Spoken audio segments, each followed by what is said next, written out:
समेत शिखर जी पर्वतराज की तलहटी से वंदना का दौर प्रारंभ होता है। सर्वप्रथम हम दर्शन करेंगे इस सुंदर से मंदिर में विराजित श्री 108 विमल सागर जी महाराज के अति सुंदरता के साथ बनाए गए इस मंदिर जी की साज सज्जा भी बहुत सुंदर की गई है।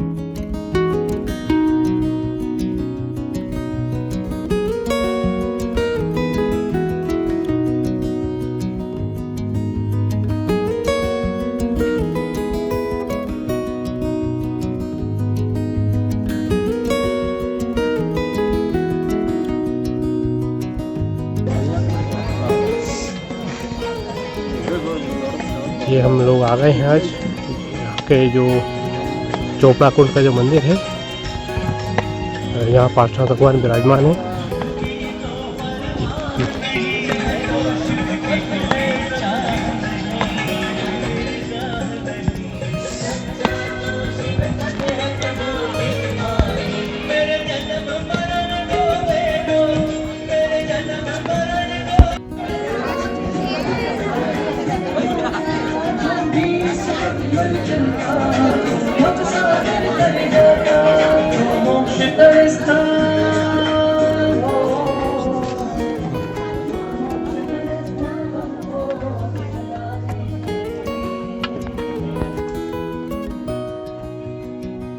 लगभग 8 किलोमीटर की सघन चढ़ाई के बाद मूलनायक श्री पार्श्वनाथ प्रभु, चंद्र प्रभु और बाहुबली स्वामी के नयनाभिराम दर्शन होते हैं।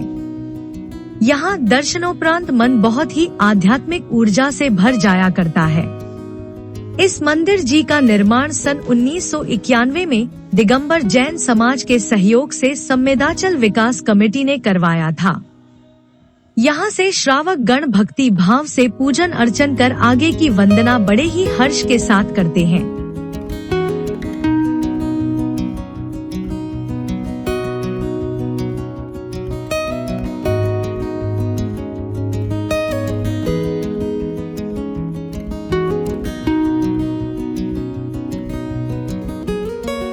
यहाँ पर्वत की जड़ी बूटियों से निर्मित उकाली भी मिलती है। इसका पान करने से हमारे अंदर अतिरिक्त ऊर्जा की सृष्टि होने लगती है।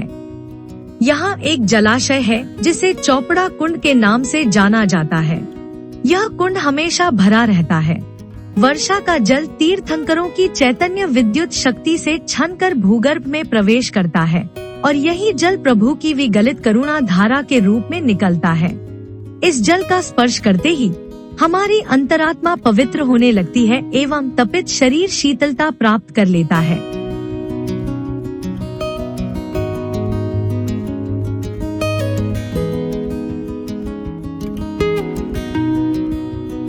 अब 9 किलोमीटर की यात्रा पूरी हो गई है और हम आराध्य भूमि पर पहुंच चुके हैं।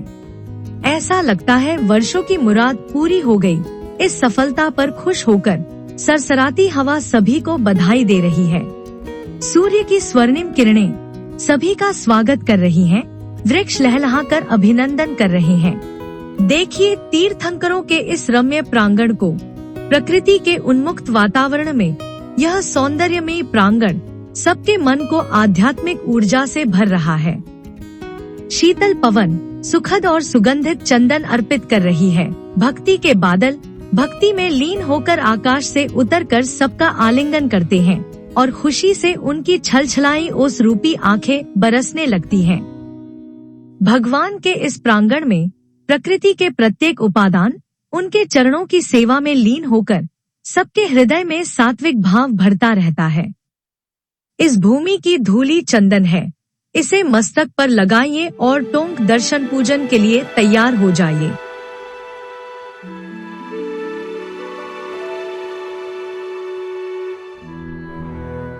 गौतम स्वामी कूट। इस टोंक में 24 तीर्थंकरों एवं भगवान महावीर के 11 गंधरों के यानी कुल 35 जोड़े चरण हैं। इनमें श्याम वर्णीय चरण गौतम स्वामी के हैं।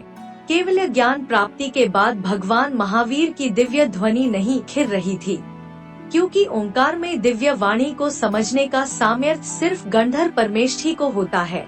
अतः गौतम स्वामी जब भगवान महावीर प्रभु के समीप पहुँचे तब उनकी दिव्य ध्वनि खिरी। गौतम स्वामी ने भगवान की वाणी को ग्रहण किया और उनके प्रथम गंधर्व हुए। वैसे गौतम स्वामी गुणावा से मोक्ष गए, परंतु भगवान महावीर के शीर्षस्थ गंधर्व होने के कारण उनके चरण चिन्ह को इस टोंक में प्रतिष्ठित कर इसका नाम गौतम स्वामी टोंक रखा गया है।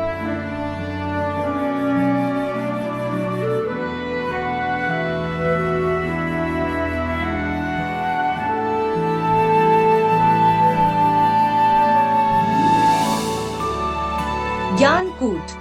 भगवान कुंथुनाथ भरत क्षेत्र में कुरुजांगल नामक देश के हस्तिनापुर नगर में 17वें तीर्थंकर कुंथुनाथ का जन्म हुआ था। इनके पिता सूरसेन हस्तिनापुर के राजा थे।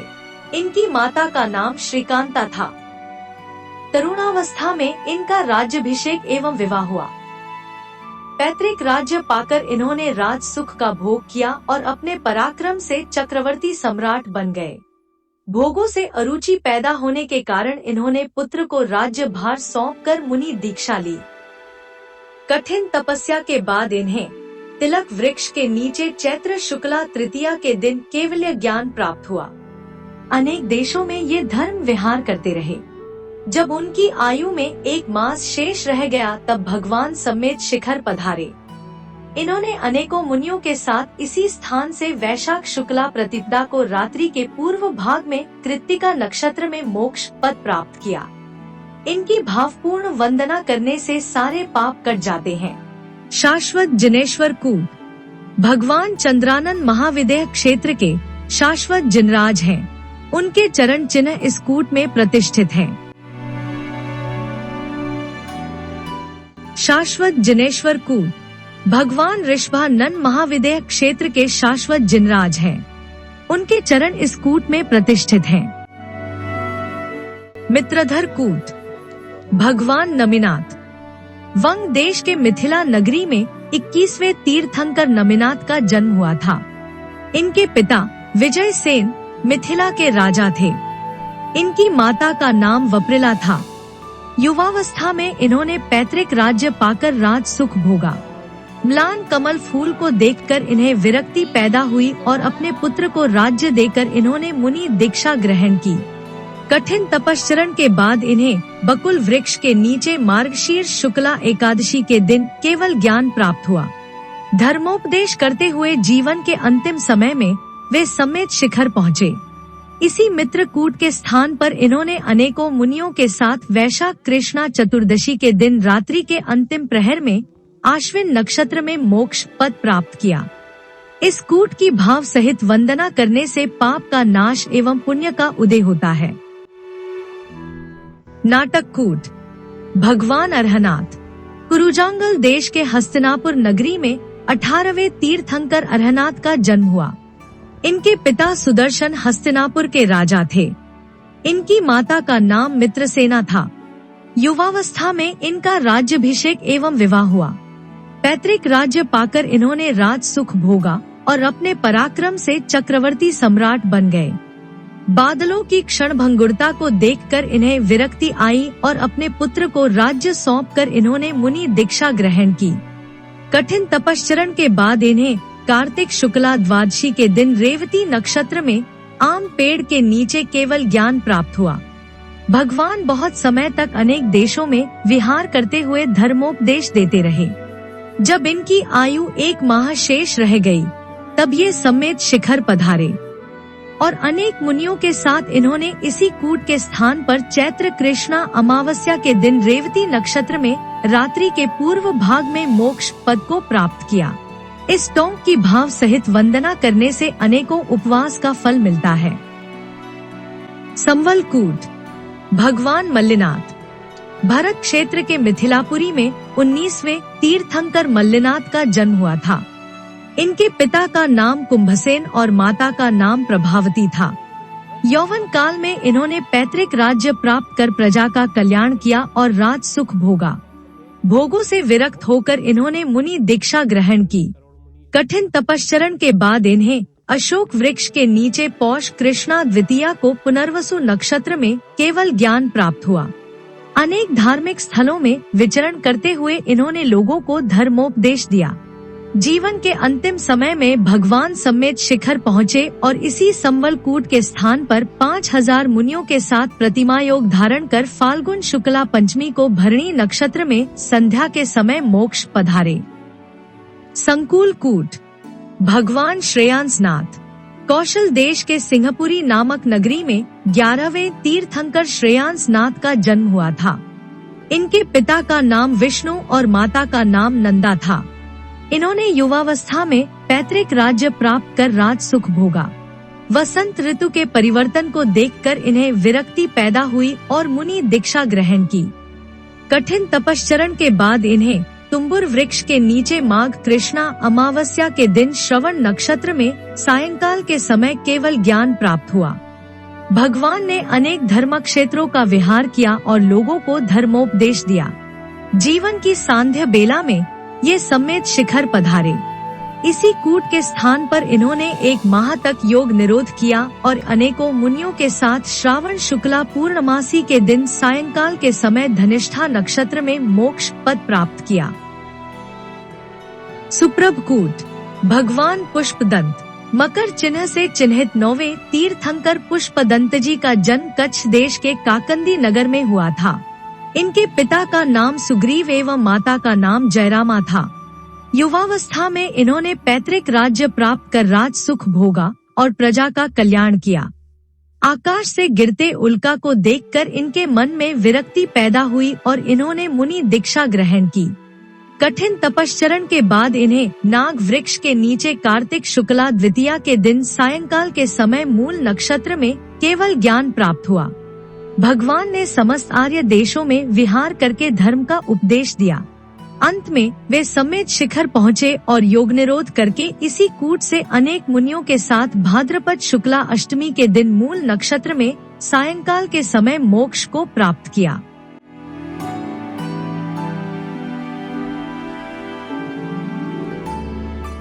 मोहन कूट। भगवान पद्मप्रभ। कौशंबी नगरी में 6वें तीर्थंकर पद्मप्रभ का जन्म हुआ था। इनके पिता का नाम धरण एवं माता का नाम सुसीमा था। कुमारपन में ये राजा बने। इनके राज्य में सभी लोग प्रसन्न थे। एक दिन वन में क्रीड़ा करते हुए इन्होंने एक मरा हुआ हाथी देखा। उसे देखकर उनके मन में विरक्ति आई और इन्होंने पुत्र को राज्य सौंपकर मुनि दीक्षा ग्रहण कर ली। कठिन तपश्चरण के बाद इन्होंने चैत्र शुक्ला पूर्णमासी के दिन चित्रा नक्षत्र में शीरीष वृक्ष के नीचे केवल ज्ञान प्राप्त किया। 32,000 पुण्य देशों में विहार करते हुए वहां धर्म जीवों को धर्म ज्ञान देते हुए 1 माह की आयु अवशिष्ट रहने पर वे सम्मेत शिखर पधारे और इन्होंने इसी कूट के स्थान पर योग निरोध कर प्रतिमा योग धारण कर लिया। फाल्गुन कृष्णा चतुर्थी की संध्या को चित्रा नक्षत्र में इन्होंने मोक्ष पद को प्राप्त किया। निर्जरा कूट। भगवान मुनिसुव्रत नाथ।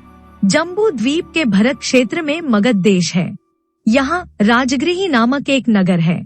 इसी नगर में 20वें तीर्थंकर सुव्रतनाथ का जन्म हुआ था। इनके पिता का नाम सुमित्र और माता का नाम सोमा था। तरुणावस्था में पैतृक राज्य प्राप्त कर प्रजा के जीवन को सुखमय बनाया। तालाब में डूबते बैल को देखकर इनका मन विरल हो गया और अपने पुत्र को राज्य देकर इन्होंने मुनि दीक्षा ग्रहण कर ली। उग्र तपश्चरण करते हुए इन्होंने चंपक वृक्ष के नीचे वैशाख कृष्णा नवमी के दिन श्रवण नक्षत्र में सायंकाल केवल ज्ञान प्राप्त किया। अनेक देशों में इन्होंने भ्रमण किया और लोगों को धर्मोपदेश दिया। जीवन की सांध्य बेला में भगवान सम्मेत शिखर पधारे। यहाँ अपनी ध्वनि पर विराम लगाकर अनेकों मुनियों के साथ इसी निर्जरा कूट के स्थान पर प्रतिमा योग धारण कर लिया और फाल्गुन कृष्णा द्वादशी को रात्रि के अंतिम पहर में मोक्ष पद प्राप्त किया। अभी हम मुनि सुव्रतनाथ भगवान की टोंक से अब जा रहे हैं चंदाप्रभु भगवान की जो टोंक है वहाँ उस तरफ, और ये रास्ता है।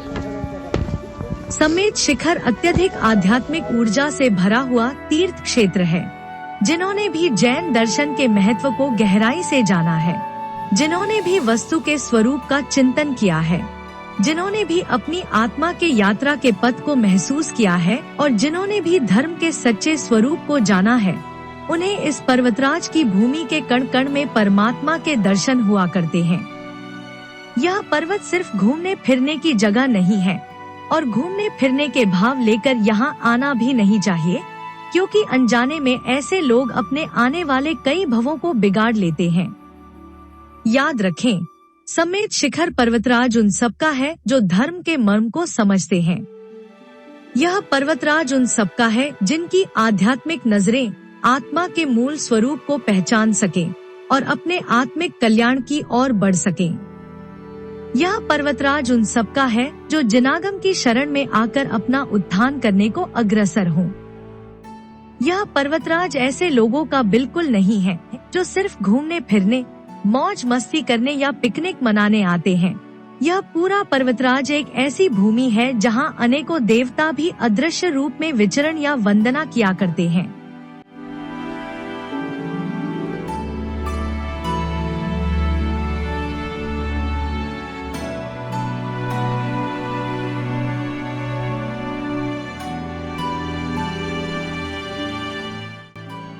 ललित कूट, भगवान चंद्रप्रभ।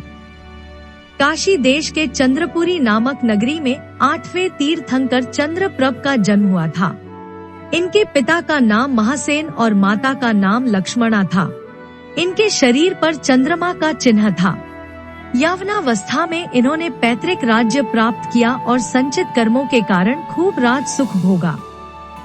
एक दिन ये गिरते हुए तारे को देखकर विरक्त हो गए और अपने सुपुत्र को राज्य देकर इन्होंने मुनि दीक्षा ली।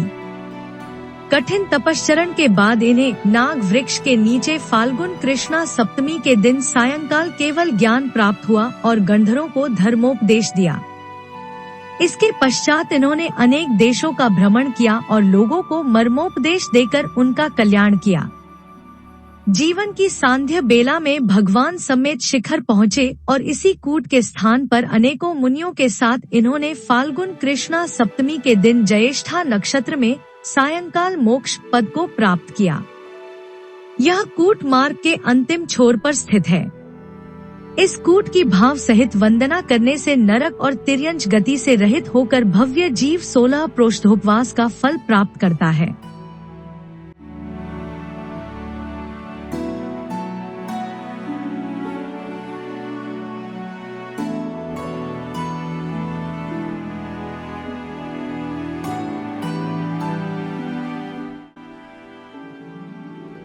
आदिनाथ भगवान की टोंक। प्रथम तीर्थंकर ऋषभनाथ का जन्म चैत्र कृष्णा नवमी के दिन प्रातःकाल में भरत क्षेत्र के अयोध्या नगरी में हुआ। इनके पिता का नाम नाभिराय था और इनकी माता का नाम मरुदेवी था। युवावस्था में इनका विवाह हुआ। ऋषभदेव ने भूख से तड़पते मानव को असी, मसी, कृषि, शिल्प, वाणिज्य और विद्या इन 6 कार्यों के द्वारा भूख मिटाने की प्रेरणा दी। उन्होंने सृष्टि की सुव्यवस्था की थी, इसलिए लोग इन्हें सृष्टा ब्रह्मा नाम से और उस युग को कृत युग नाम से पुकारने लगे। नीलांजना अप्सरा को राजभवन में नृत्य करते करते बिजली की भांति विलीन होते देखकर उन्हें संसार क्षणभंगुर लगने लगा और विरक्ति आ गई। वे अपने ज्येष्ठ पुत्र भरत को राज्य सौंपकर तप के लिए वन चले गए। वन में उन्होंने वस्त्र त्याग कर जिन दीक्षा ग्रहण कर ली। उग्र तपश्चरण करते 1000 वर्ष बीतने के बाद उन्हें फाल्गुन कृष्णा एकादशी के दिन उत्तराषाढ़ नक्षत्र में केवल ज्ञान प्राप्त हुआ और उनकी दिव्य वाणी खिरी। उनकी वाणी की भाषा को प्राणी अपनी अपनी भाषा में ग्रहण कर लेते थे। इनकी दिव्य वाणी से जैन धर्म का प्रादुर्भाव हुआ। इन्होंने अनेक देशों में विहार करते हुए धर्मोपदेश दिया। जीवन की सांध्य बेला में वे कैलाश पर्वत पहुँचे और वहां योग निरोध कर माघ कृष्णा चतुर्दशी के दिन अभिजित नक्षत्र में सूर्योदय के समय मोक्ष पद प्राप्त किए। दर्शन वंदन हेतु उनके चरण को इस टोंक में प्रतिष्ठित किया गया है। भगवान के शरीर का आकार अन्य तीर्थंकरों से बहुत विशाल होने के कारण उनके चरण चिन्ह भी विशाल हैं। विद्युतवर कूट, भगवान शीतलनाथ। मलय देश के भद्र नामक नगर में 10वें तीर्थंकर शीतलनाथ का जन्म हुआ था। इनके पिता का नाम दृढ़रथ और माता का नाम सुनंदा था।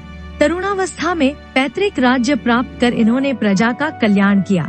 सूर्योदय के बाद कोहरे के विनाश को देखकर इनके मन में विरक्ति की भावना पैदा हुई और इन्होंने मुनि दीक्षा ग्रहण की। उग्र तप करते हुए पौष कृष्णा चतुर्दशी के दिन पूर्वाषाढ़ नक्षत्र में बेल वृक्ष के नीचे भगवान ने केवल ज्ञान प्राप्त किया। इसके पश्चात दिव्य ध्वनि का उद्घोष कर अनेक पुण्य देशों में विहार करते रहे एवं लोगों को धर्मोपदेश देते रहे। 1 मास आयु शेष रहने पर प्रभु शीतलनाथ ने दिव्य ध्वनि को रोककर सम्मेद शिखर के इसी विद्युतवर कूट के स्थान पर ठहर गए।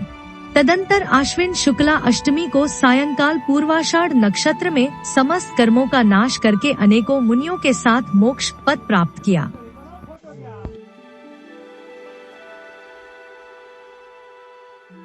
स्वयंभू कूट। भगवान अनंतनाथ। अयोध्या नगरी में 14वें तीर्थंकर अनंतनाथ का जन्म हुआ था। इनके पिता का नाम सिंहसेन और माता का नाम जय श्यामा था। जब भगवान यौवन अवस्था को प्राप्त हुए तब पिता ने उनका विवाह कर दिया और उन्हें राज्य भार सौंप दिया।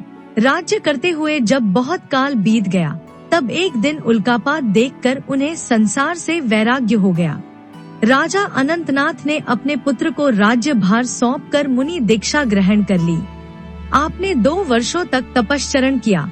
तब आपको अश्वत्थ वृक्ष के नीचे चैत्र कृष्णा अमावस्या को सायंकाल के समय रेवती नक्षत्र में केवल ज्ञान उत्पन्न हो गया। आपने बहुत समय तक विभिन्न देशों में विहार करके भव्य जीवों को अपने उपदेश द्वारा सन्मार्ग पर लगाया।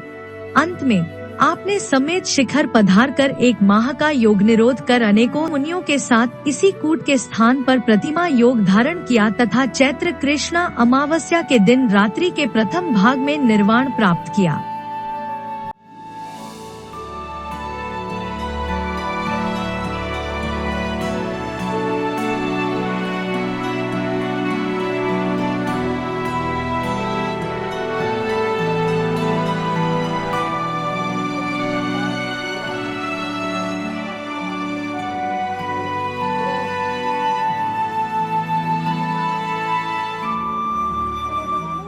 धवलकूट।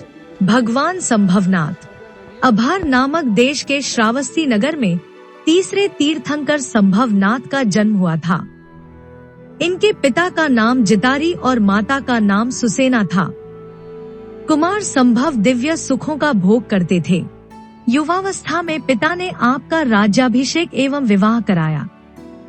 आकाश में बादल को विलीन होते देखकर आपके मन में वैराग्य की भावना उत्पन्न हुई। तदंतर आपने पुत्र को राज्य भार सौंप कर दिगंबर दीक्षा ले ली। कठिन तपश्चरण के बाद आपको कार्तिक कृष्णा चतुर्थी के दिन मृगशिर नक्षत्र में केवल ज्ञान प्राप्त हुआ।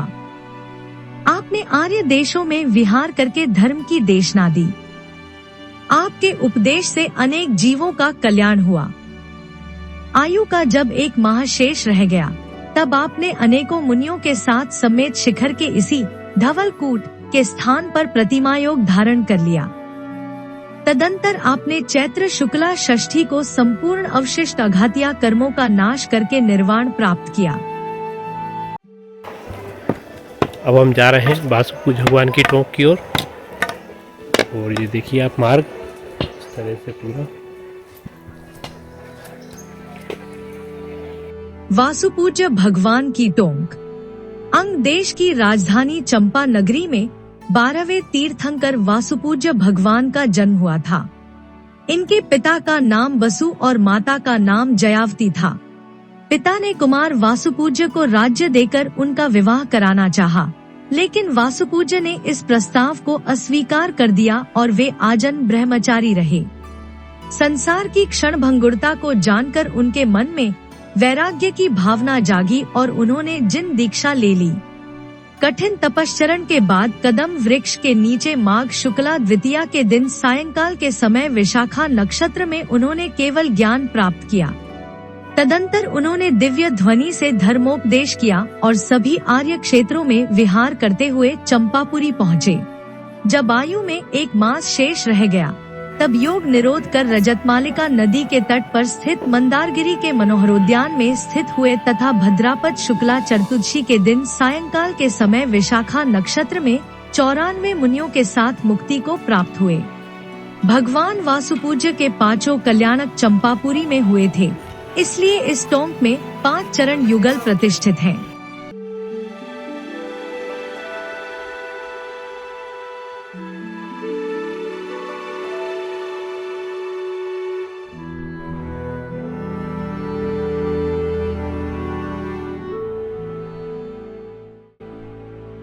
आनंदकूट।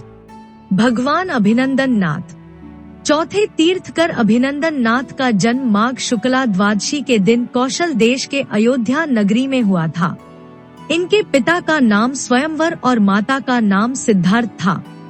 आपके शरीर पर वानर चिन्ह था। युवावस्था में आपने पैतृक राज्य प्राप्त किया और जनता का कल्याण किया।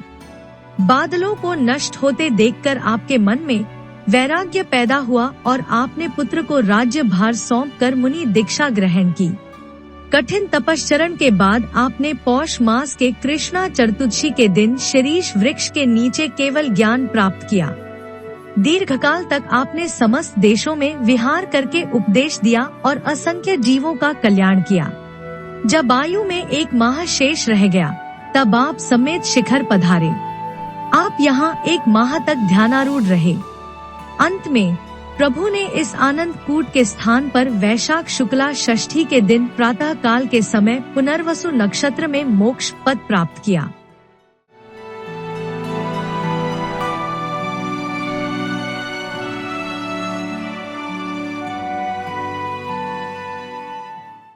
शुभ स्वामी की टोंक। आप भगवान पार्श्वनाथ के प्रथम गणधर थे। आपने 24 वर्षों तक आचार्य पद पर रहते हुए चतुर्विद संघ का बड़ी कुशलता से नेतृत्व किया और धर्मोपदेश किया। भगवान पार्श्वनाथ के निर्वाण के बाद आपने आचार्य हरिदत्त जी को अपना उत्तराधिकारी नियुक्त कर मोक्ष पद प्राप्त किया। यह टोंक जल मंदिर के पास मुख्य मार्ग से दाएं स्थित है।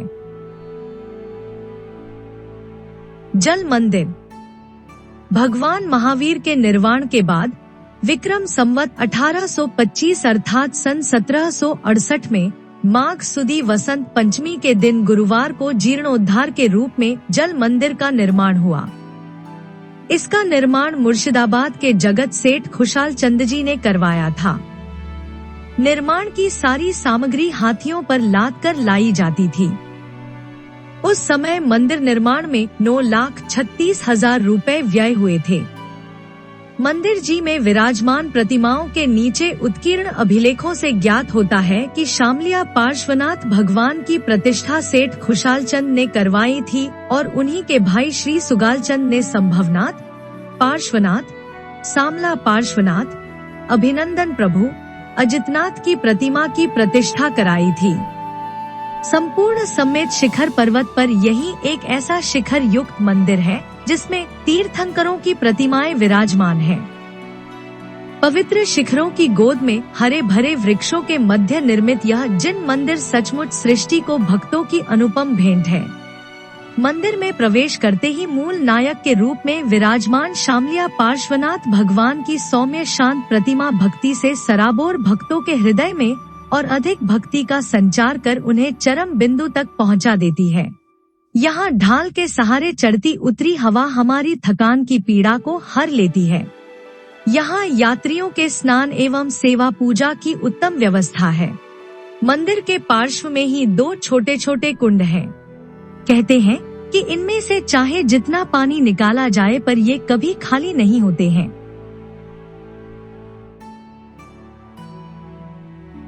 सुदत्तवर कूट।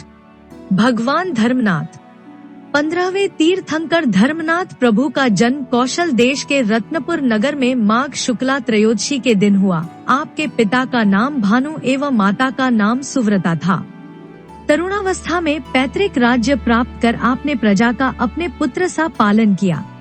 आकाश में उदित इंद्रधनुष को नष्ट होते देखकर आपके मन में वैराग्य की भावना जागी और आपने अपने पुत्र को राज्य भार सौंपकर मुनि दीक्षा ग्रहण की।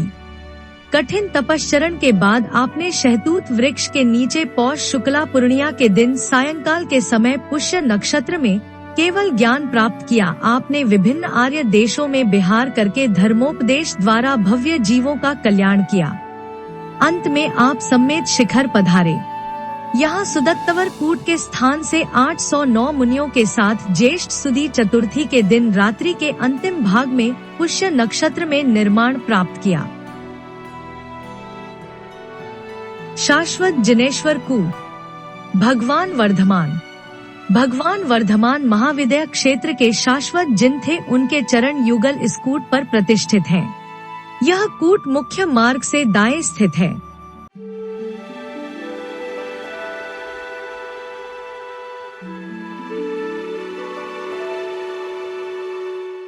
जिनेश्वर कूट। भगवान वारिशण महाविद्या क्षेत्र के शाश्वत जिन थे, उनकी चरण पादुका इस कूट पर प्रतिष्ठित हैं। अविचल कूट। भगवान सुमतिनाथ। 5वें तीर्थंकर सुमतिनाथ प्रभु का जन्म चैत्र सुदी एकादशी को कौशल देश की अयोध्या नगरी में हुआ था। आपके पिता का नाम मिघरत और माता का नाम मंगला था। पैतृक राज्य प्राप्त कर आपने प्रजा के जीवन को सुख से भर दिया था। संसार को सारहीन जानकर आपके मन में वैराग्य का भाव जागा।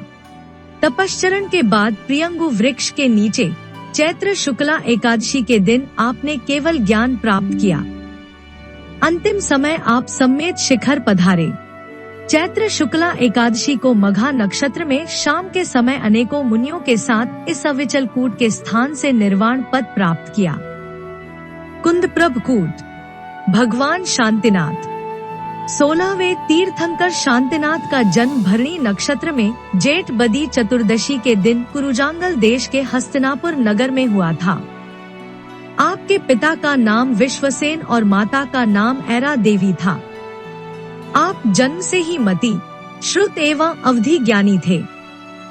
आपके शरीर पर ध्वजा, तोरण, सूर्य, चंद्र, शंख एवं चक्र इत्यादि शुभ चिन्ह थे। यौवन अवस्था में पिता ने आपका विवाह कराकर राज्य भार सौंप दिया। आप अपने पराक्रम से चक्रवर्ती सम्राट बने। बिजली की क्षणभंगुरता को देखकर आपको वैराग्य आया। तदंतर आपने पुत्र नारायण को राज्य सौंपकर मुनि दीक्षा ग्रहण की। तपश्चरण के बाद पौष शुक्ला दशमी के दिन भरणी नक्षत्र में नंद्यावर्त वृक्ष के नीचे केवल ज्ञान प्राप्त किया। बहुत समय तक आप विभिन्न देशों में विहार करके धर्म का प्रकाश संसार को देते रहे। अंत में जब कुछ माह की आयु शेष रह गई, तब आप सम्मेत शिखर पधारे। सम्मेत शिखर के कुंड प्रभटोंग के स्थान पर आप योग निरोध करके विराजमान हो गए। तदंतर ज्येष्ठ कृष्णा चतुर्दशी के दिन रात्रि के पूर्व भाग में भरणी नक्षत्र में आपने अनेकों राजाओं के साथ निर्वाण प्राप्त किया। भगवान महावीर की टोंक। 24वें तीर्थंकर वर्धमान का जन्म कुंडलपुर नगर में चैत्र सुदी त्रयोदशी के दिन उत्तरा फाल्गुनी नक्षत्र में हुआ था। आपके पिता का नाम सिद्धार्थ और माता का नाम त्रिशला था। युवावस्था में पिता ने विवाह एवं राज्य संचालन का प्रस्ताव रखा। आपने उसे अस्वीकार कर दिया। दुखी जीवों को देखकर आपका मन बैरागी हुआ और आपने अघन बदी दशमी के दिन हस्त नक्षत्र में मुनि दीक्षा ले ली। छद्मस्त अवस्था में 12 वर्षों तक विहार करने के बाद जृंभिका गांव के समीप ऋजुकुला नदी के किनारे सागौन वृक्ष के नीचे वैशाख सुदी दशमी के दिन हस्त नक्षत्र में आपने केवल ज्ञान प्राप्त किया। केवल ज्ञान प्राप्त होने पर भी 66 दिनों तक आपकी दिव्य ध्वनि नहीं खिरी। गौतम गंधर के आने के बाद ही आपकी दिव्य ध्वनि खिरी और आपने धर्मोपदेश किया। धर्मोपदेश के माध्यम से जैन धर्म का प्रचार करते जब आपकी आयु बहुत थोड़ी रह गई, तब आप पावापुरी पधारे। पावापुरी के उपवन में आपने योग निरोध कर आत्मध्यान में लीन होकर विराजमान हो गए। आपने कार्तिक बदी अमावस्या तिथि स्वाति नक्षत्र में रात्रि के समय पावापुर में मोक्ष पद प्राप्त किया। प्रभास कूट। भगवान सुपार्श्वनाथ। 7वें तीर्थकर सुपार्श्वनाथ का जन्म ज्येष्ठ सुदी 12वीं के दिन काशी देश के वाराणसी नगर में हुआ था। आपके पिता का नाम सुप्रतिष्ठ एवं माता का नाम पृथ्वी सेना था। यवनावस्था में पैतृक राज्य को प्राप्त कर आपने संपूर्ण पृथ्वी का पालन किया एवं रक्षा की। सांसारिक नश्वरता को जानकर आपके मन में वैराग्य की भावना जागी और आपने मुनि दीक्षा ग्रहण की। कठिन तपश्चरण के बाद शीरीष वृक्ष के नीचे फाल्गुन सुदी सप्तमी को विशाखा नक्षत्र में केवल ज्ञान प्राप्त किया। दिव्य ध्वनि से धर्मोपदेश द्वारा भव्य जीवों के मन से अज्ञान को दूर कर ज्ञान का प्रकाश भरते हुए आपने सभी धर्म क्षेत्रों में विहार किया। आयु के अंतिम समय में आप सम्मेत शिखर पधारे। तदंतर प्रभासकूट के स्थान पर दिव्य ध्वनि को रोककर स्थापित हो गए और 1000 मुनियों के साथ आपने फाल्गुन बदी सप्तमी के दिन विशाखा नक्षत्र में मोक्ष प्राप्त किया। प्रभासकूट के आसपास की मिट्टी को भगवान सुपार्श्वनाथ ने लोगों के व्याधि को दूर करने के लिए साधित किया था। मान्यता है कि कौशाम्बी का राजा उद्योतक कोढ़ रोग से ग्रसित था। इस मिट्टी के स्पर्श से वे रोगमुक्त हुए। इस साधित मिट्टी का लेपन पीड़ा वाले स्थान पर करने से पीड़ा दूर हो जाती है।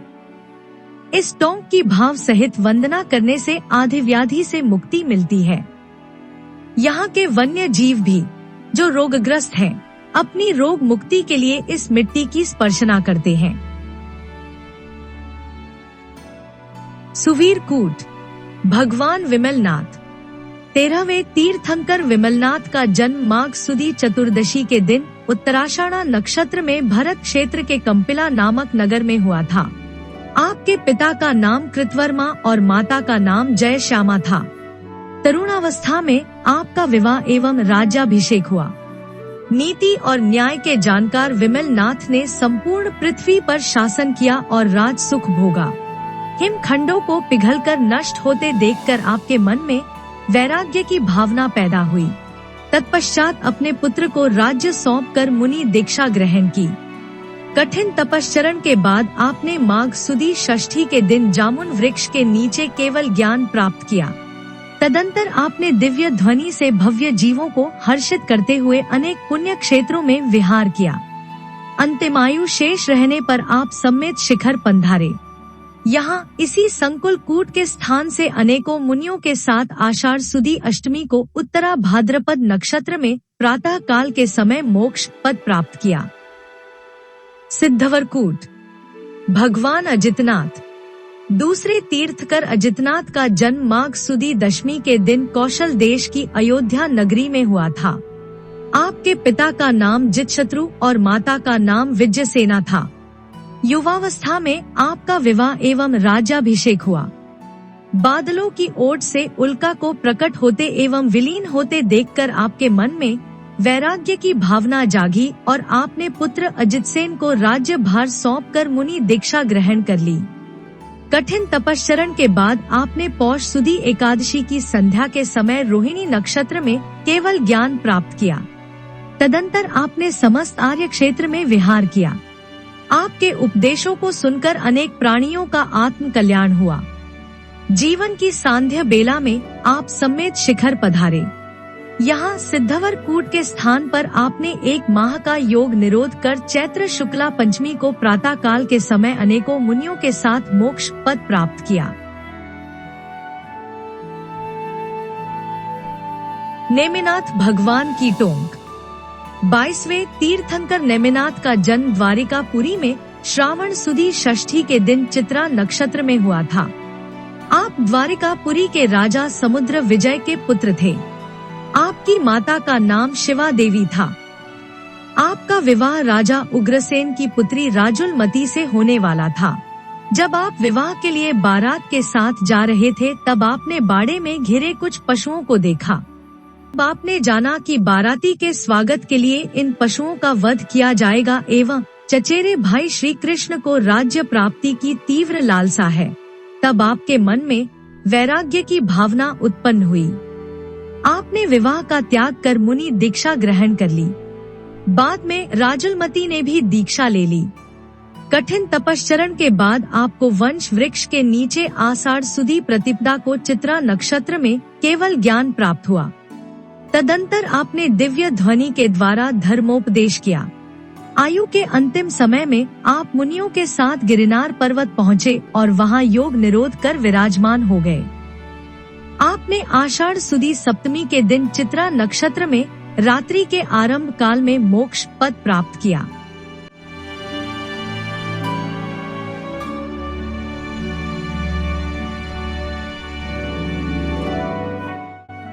स्वर्ण भद्रकूट। भगवान पार्श्वनाथ। 23वें तीर्थंकर पार्श्वनाथ का जन्म पौष कृष्णा एकादशी के दिन विशाखा नक्षत्र में काशी देश की वाराणसी नगरी में हुआ था।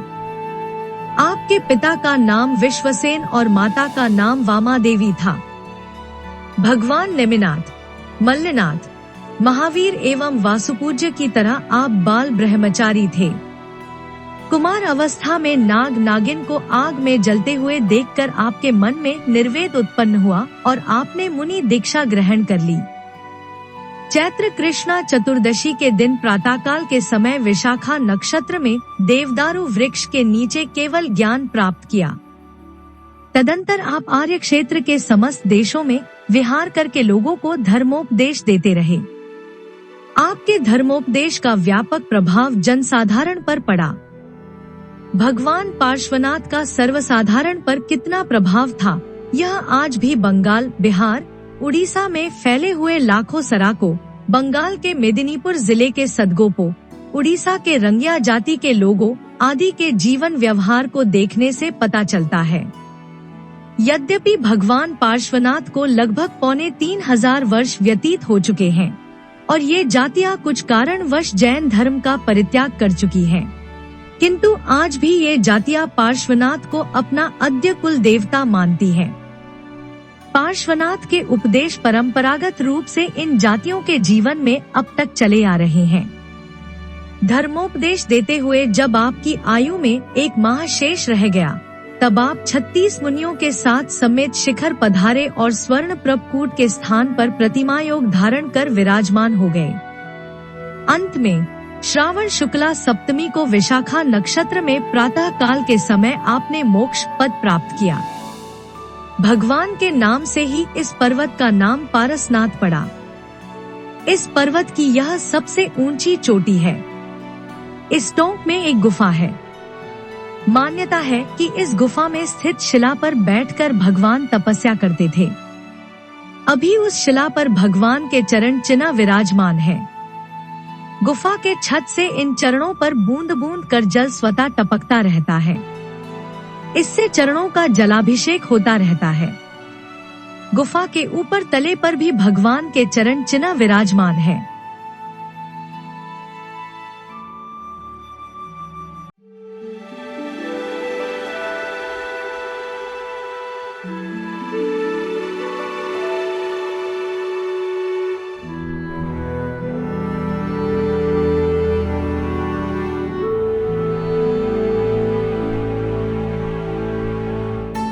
तीर्थराज समेत शिखर जी की वंदना करना हर मुमुक्षु को एक ऐसे अलौकिक एहसास से भर देता है, जहां दुनिया की सारी खुशियां बहुत छोटी जान पड़ती हैं।